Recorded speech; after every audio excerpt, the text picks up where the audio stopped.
Hey!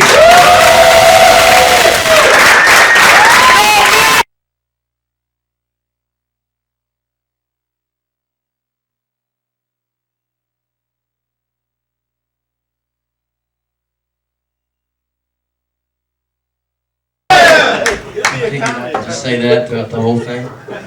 My name's Nate.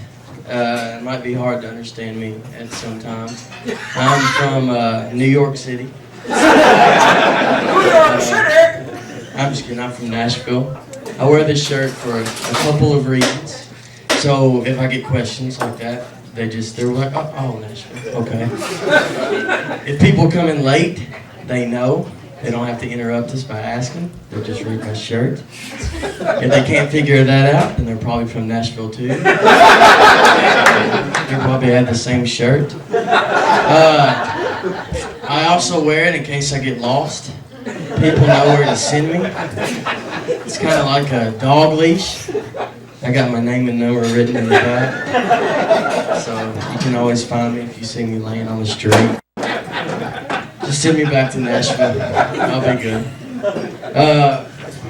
One thing I've noticed since living here in Chicago is the directions that you get from so many people. Y'all use the compass a lot here, as I understand.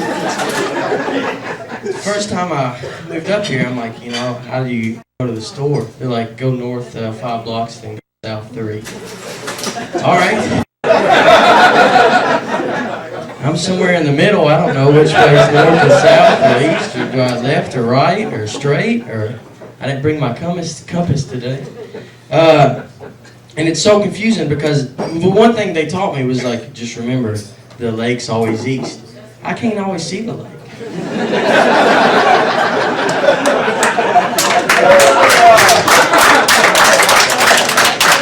How do you know? And people ask me, because you see someone, this is another reason I wear this shirt, because don't ask me for directions. But people will ask me, they'll be like, hey, I need to, get here. And I'm like, the lake's east.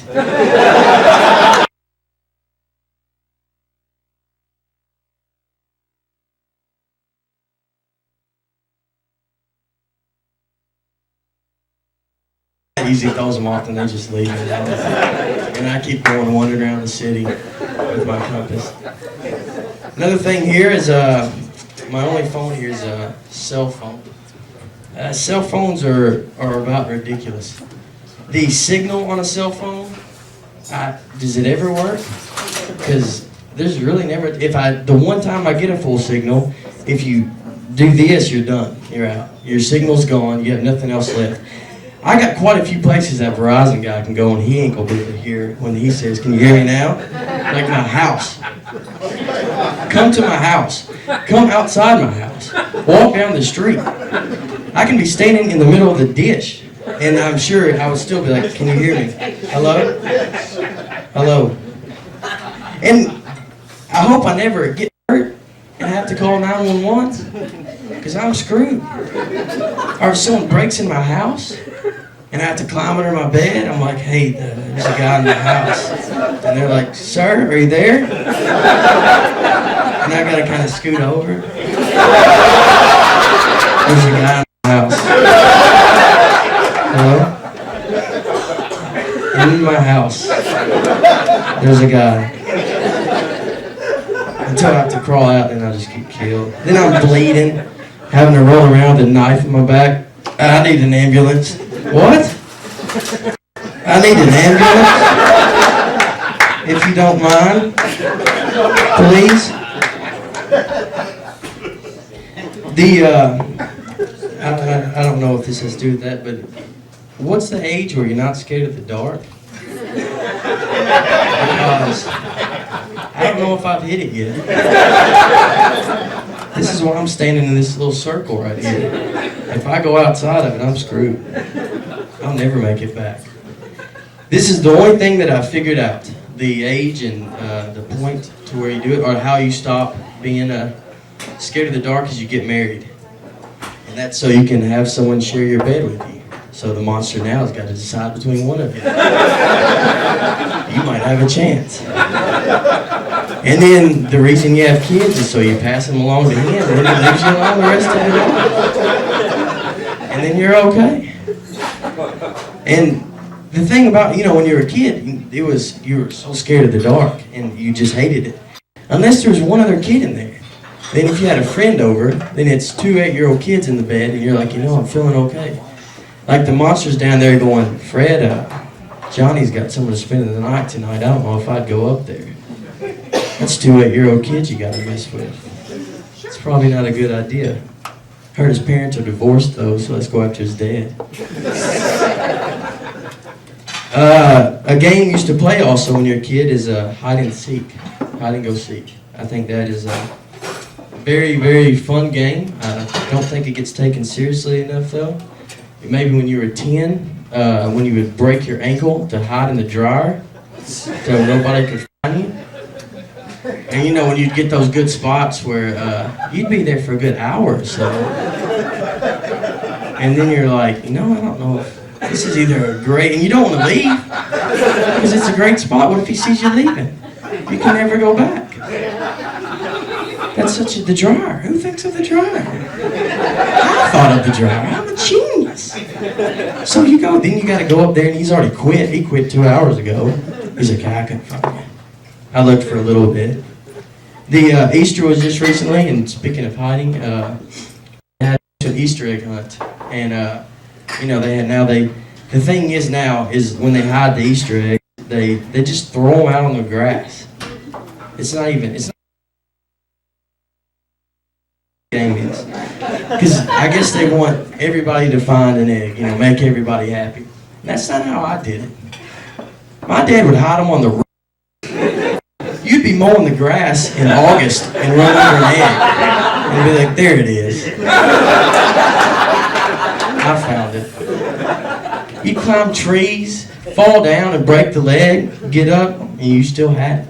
And then you'd open it, and it was the money egg.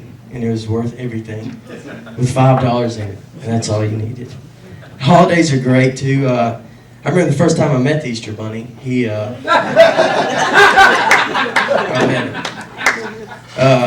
pulled up in my dad's car with his seatbelt on. My dad picked him up, I guess. He was about 6'5". I was wondering. I was like, that's a tall Easter Bunny. It's not what you think. I don't see how he snuck in my house. Santa Claus also is someone that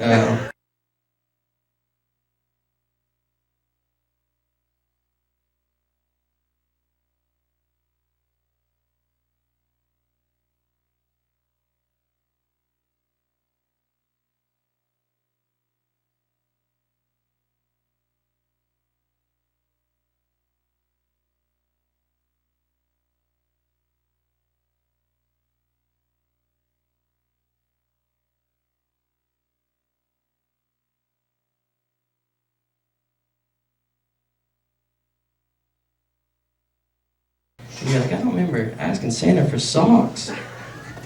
Where did he get that idea? Socks and a toothbrush. He's wasting 2 good presents on socks and a toothbrush. Did my mom talk to him when I left? Because I don't remember saying that. And then then you gotta go through the opening the presents and everything, and that's an awkward moment when you gotta open presents. You don't know the reaction you're supposed to give, especially when they're like, go ahead and open it now. We're gonna watch you.